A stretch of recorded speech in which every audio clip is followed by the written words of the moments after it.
ku në fakt do të testohet vullneti dhe aftësia e Shqipërisë për të parafruar me standardet dhe legislacionin e BE-s.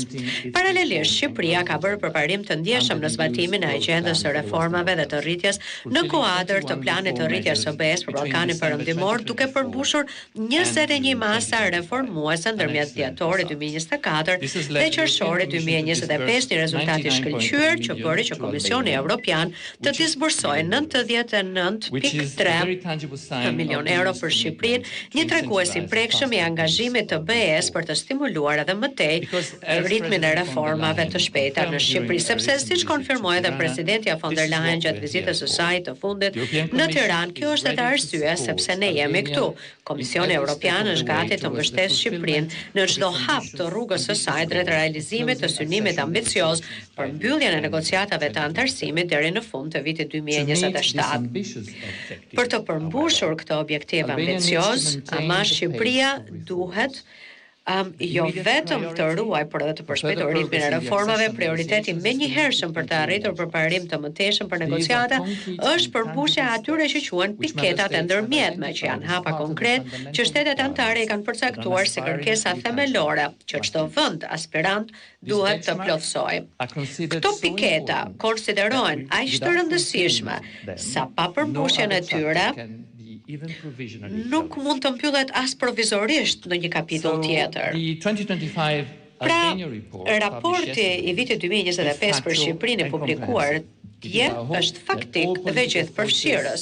Ne shpresojmë që të gjitha forcat politike, aktorët e shoqërisë civile dhe të biznesit, mediat si edhe qytetarët në përgjithësi do ta konsultojnë këtë raport, do ta lexojnë atë, pasi i jep një vlerësim të drejtë për ecurinë e vendit, vlerëson arritjet dhe jep merite ato ku meritohen, por në të njëjtën kohë thekson edhe fushat ku ka ngecje apo ku Shqipëria nuk po ecën përpara. Raporti ndjek të njëjtën strukturë dhe format si ai i vitit kaluar. Periudha e raportimit mbulon 1 shtatorin 2024 deri më 1 shtator 2025 me zhvillime shumë të rëndësishme edhe për tek kësaj date të cilat janë pjesë e raportit. Dhe natyrisht që gjetjet e këtij raporti nuk duhet të jenë surprizë pasi ato pasqyrojnë përparësitë dhe sfidat që ne kemi diskutuar rregullisht gjatë të gjithë vitit. Atëherë, ku ndodhemi tani? Më lejoni të them që në përgjithësi raporti i zgjerimit për Shqipërinë për vitin 2025 është pozitiv.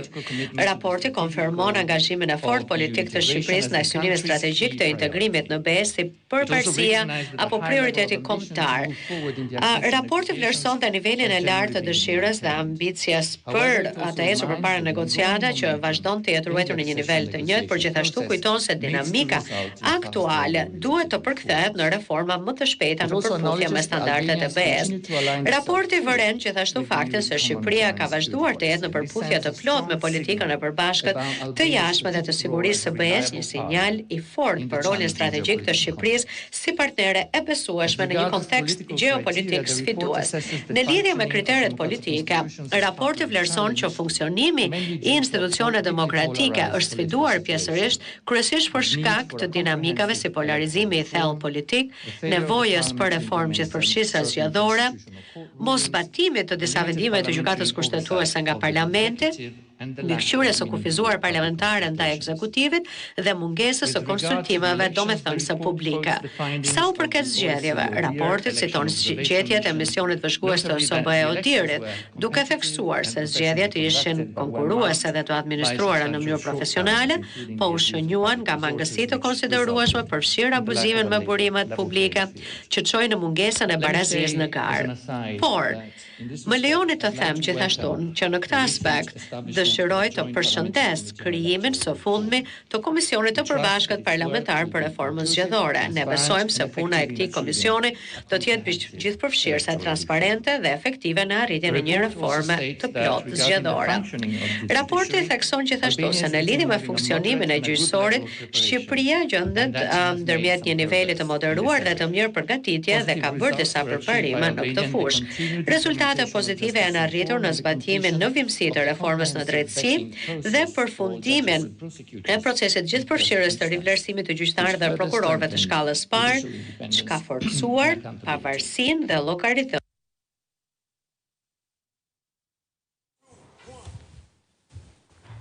I ka vetëm pak probleme lidhja me konferencën e përbashkët mes kryeministrit Edi Rama dhe ambasadorit Bashkimit Evropian Silvio Gonzato, teksa po dorëzohet pikërisht progres raporti sa i përket Bashkimit Evropian. Do të rindjekim sërish lidhjen sa po të jetë gati, ndërkohë për të kujtuar për gjithë publikun, Bashkimi Evropian ka vullosur me progres raportin e vitit 2025 të gjitha shkelen, të fakse përkat zgjedhjeve të 11 majit, ku janë renditur fushata e cila është zhvilluar sipas progres raportit Bashkimit Evropian në kushtet pabarabarta, ku sipas saj partia në pushtet, Partia Socialiste, përfitoi nga përdorimi i gjerë i burimeve administrative dhe fondeve. Ndërsa e kanë cilësuar si krenari pjesën e patronazhistëve, pikërisht në këtë progres raport, ata kanë shprehur shqetësim për angazhimin e tyre që ndikuan në rezultatin zgjedhor.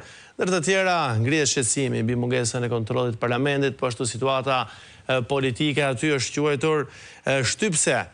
Sjellja e pushtetit të Partisë Socialiste ndaj opozitës, duke përdorur her pas here policinë dhe gardën në parlament kundër opozitës. Një tjetër shqetësim është edhe ndërhyrja e kryeministrit në pushtetin vendor, në autonominë e pushtetit vendor, ku janë renditur edhe shkarkimet masive me urdhër të kryeministrit Rama, ndërsa niveli i korrupsionit cilësohet mjaft problematik në të gjitha hallkat qeverisë. Ndjekim këto momente është përsëri ambasadori i Bashkimit Evropian.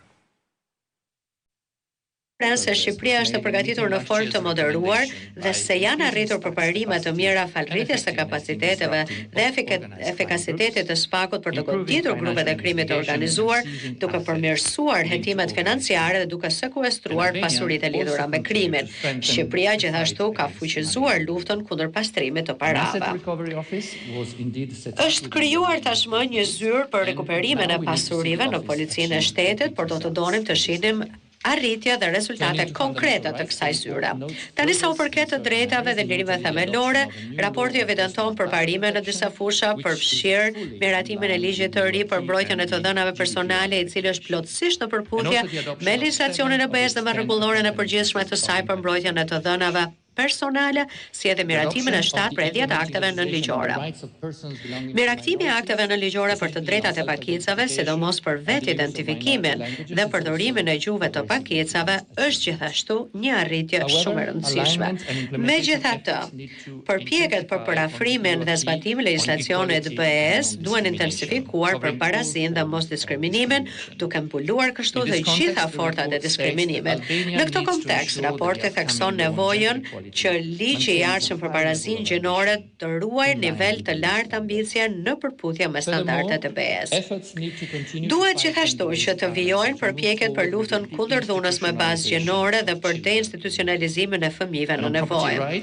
Sa u përket të drejtave të pronësisë, nevojiten për parime në regjistrimin fillestar, digitalizimin dhe për kompensimet. E në fund, një fushë e rëndësishme për sa u përket shqetësimeve është liria e shprehjes, ku raporti vren se Shqipëria është mes nivelit të moderuar dhe të caktuar të përgatitjes, por ka bërë në fakt vetëm përparim të kufizuar. Nisja e dialogut të strukturuar, për cilën ne kemi punuar së bashku me Universitetin e Tiranës dhe Këshillin e Evropës, si edhe me qeverinë, pra ky dialog i strukturuar ndërmjet institucioneve shqiptarëve dhe aktorëve të medias ka qenë zhvillim pozitiv, shpifja ende nuk është dekriminalizuar dhe nevojiten përpjekje të mëtejshme për të forcuar pavarësinë dhe pluralizmin e mediave, për të siguruar sigurinë e gazetarëve dhe për të përmirësuar kushtet e tyre të punës. Ne i kemi diskutuar në detaje dhe me ullësi të gjitha aktorë komandive me autoritetet përkatëse në kuadër të negociatave të atërsimit dhe tashmë i bëjmë thirrje Shqipërisë të arrijë përparim të dukshëm në përpushjen e piketave të përkohshme gjatë javëve në vijim, në mënyrë që ky afat ambicioz të mbetet në rrugën e duhur. Dhe në mbyllje, dhe ju kërkoj ndjes që e zgjata kaq shumë, dëshiroj ta mbyll me një rekomandim. Urgjencën e reformave, që kjo nuk duhet të dëmtojë cilësinë e tyre. Dhe çfarë dua të them me këtë? Konsultime domethënëse dhe gjithëpërfshirëse përpara miratimit, të shoqëruara me debatet të shëndetshme në kuvend. E them këtë sepse, siç e thekson edhe raporti, antarësimi në BE është një projekt gjithëshoqëror, pasi përfaqëson një zgjedhje për një model shoqëror të bazuar në të drejtat themelore dhe vlera demokratike, të cilat do duhet të përqafojë aktivisht çdo vend, duke përcaktuar kështu të ardhmen e vet. Dhe ky projekt duhet të zotërohet jo vetëm nga qeveria, por edhe nga opozita, qytetarët, shoqëria civile dhe komunitetet vendore. Pra të gjithë kanë rolin e tyre për të luajtur. Dhe për këtë arsye duhet të ketë edhe legjitimitet demokratik dhe konsensus në të gjithë shoqërinë. Mbi 90% e popullsisë shqiptare dëshiron ta shohë Shqipërinë vendatar të BE-s. Qeveria shqiptare dhe institucionet e saj duhet të përgjigjen kësaj pritshmërie. Bashkimi Evropian dhe delegacioni i saj në Shqipëri, të cilët kam nderin të shërbej, do të vazhdojnë të qëndrojnë krah për krah në këtë rrugtim për ta mbështetur Shqipërinë në rrugtimin e saj dhe presim me kërshëri vazhdimin e bashkëpunimit të ngushtë me qeverinë dhe me institucionet e tjera.